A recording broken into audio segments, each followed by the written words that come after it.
Len Nevin here with Loyalty Home Group at Real Broker. I want to dive in real quick onto a topic of how to find opportunities inside of your CRM. So, full disclosure, on our team, we supply our agents with a seat on the Lofty CRM.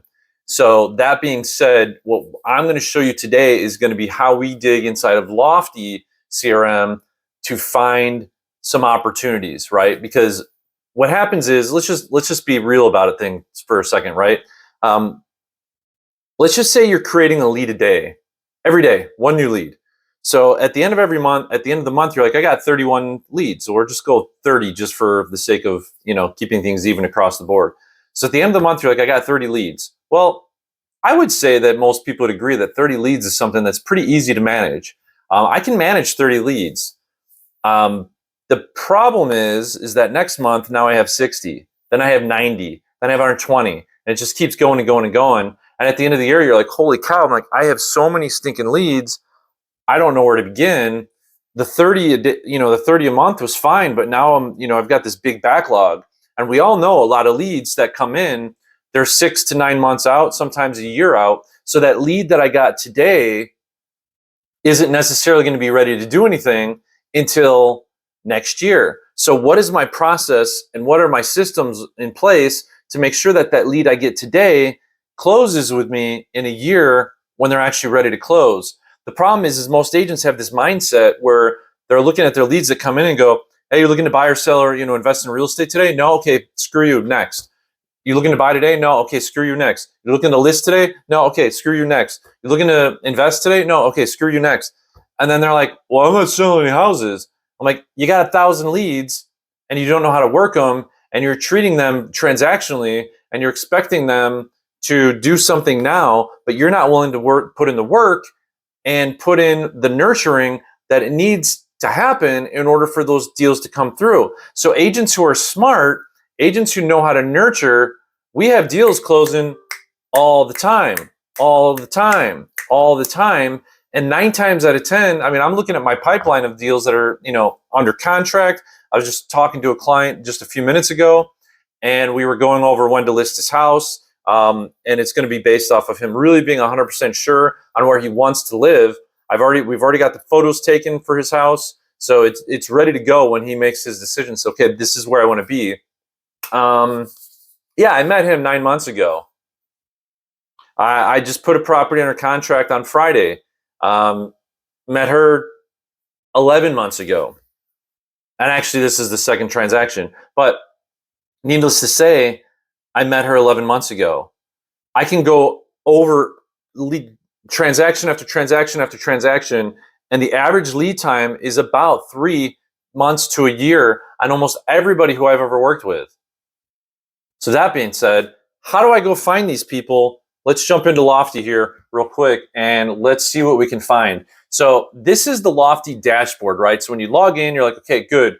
What am I doing here? Well, I log in, I go, okay, I've got one opportunity here. So I can click on this and I can go, okay, what's my opportunity? This person has come back to the site as it says. They had texted me at one point and said, do not contact. So I've got them under do not contact, but they're opening everything. So I've now got a debate on whether or not I want to listen to that or not. But that's one opportunity right there. So let's go back into here, and I can go into my dashboard and I can go, well, here's my tasks. Those are some overdue tasks. So those are one way that I can look for opportunities, because I've got the system set up to remind me and say, hey, look at these people. But once I've done that, I mean, that's like 10 minutes worth of work. I can go, okay, well, now what? Now what do I do? All right, well, let's go into the people here. Let's go all people. Let's clear these filters so that we can see everything. Now let's just go to my leads because I don't need to be looking at the team's leads. And I can go, okay, well, I've got 14,732 leads in here. How in God's green earth am I going to find who to talk to right now? Well, one quick, easy way is to funnel by this lead score. Now, these ones, you can see this person here was in here 51 minutes ago. The lead score is moving up. Lead score is moving up. Now, these are newer leads. These are actually all from today. Yeah, I have 4 leads that just came in today. I've already spoken to actually all of them.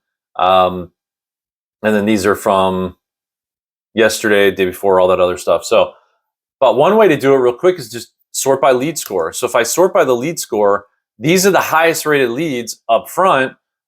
This person's been shared with me by Jason on the team. But yeah, this person here, I'm meeting with them next week. And they came in actually through a YouTube ad. I can show you how to do that if you're interested in learning how to do. Actually, it wasn't from a YouTube ad; it was a YouTube video. So that's an organic lead that came in that way. But I've got all these other ones. Look at this: 95, 95, 95. Lots of people. Look at all these opportunities.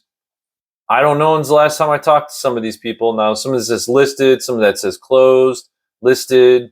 So I'm obviously taking advantage, and we're taking advantage of some of these opportunities. This one's closed, but she's still looking at stuff because I keep people on, hey, you want to keep them up to date on what's going on. So that's one way you can funnel through, and you can say, okay, well, let's see where my opportunities are. And you can see the list just goes on and on of everybody who's got a 95 or higher. I mean, it's just a big list. I mean, now we're down to 93. But these are opportunities that I should be reaching out to these people and make sure that they're on some sort of campaign. There's got to be something going out, phone calls, text messages, something. This one's been referred out. So that's one way to do it. Another way is to look at like your lead source, right? So, I've got a lead source that we do for new construction homes, right? So I can go in here and I can go to under my filters. So if your filters is off, just hit filters here.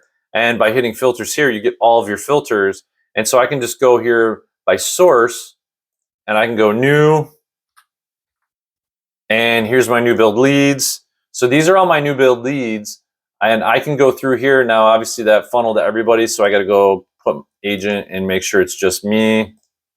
All right, now these are just mine. So I have 284 leads that have come in under the new construction. But which ones are the ones I should be talking to? Which ones have I talked to?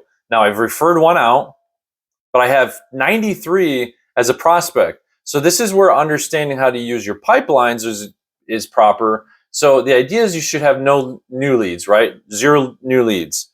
I've got nobody here saying, hey, I fill out your form, you haven't called me. So the idea is the lead comes in, it's brand new. I call, I email, I text, I hit all 3 up as fast as possible. I call again, and then I call again 10 minutes later. If after 3 attempts, within the first hour, I don't get a call, then I take that new lead and I move them to prospect. So these prospects, these are all people who I have not had a conversation with. Now I've reached out to them.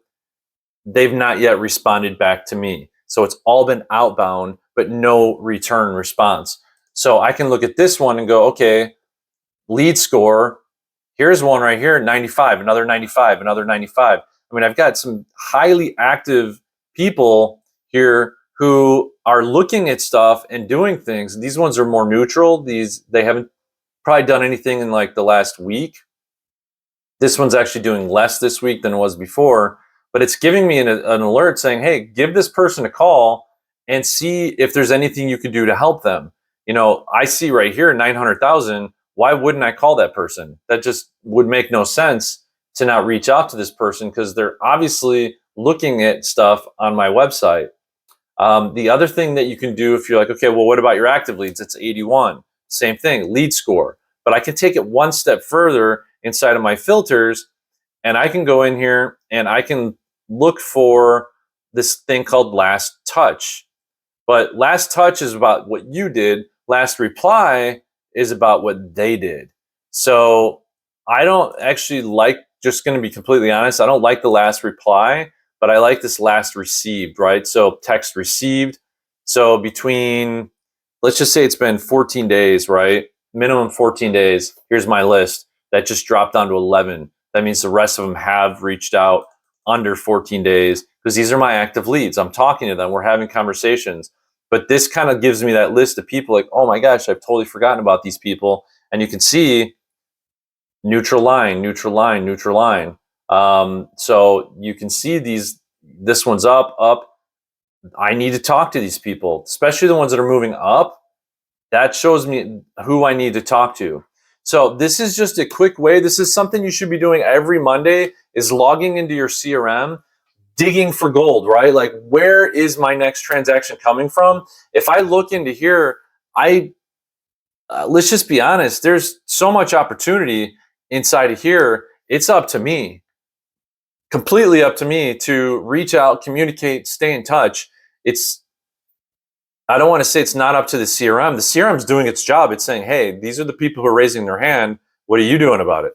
So if you're interested in learning a little bit more about this, I can say one thing is, on our team, we do have a couple lead programs.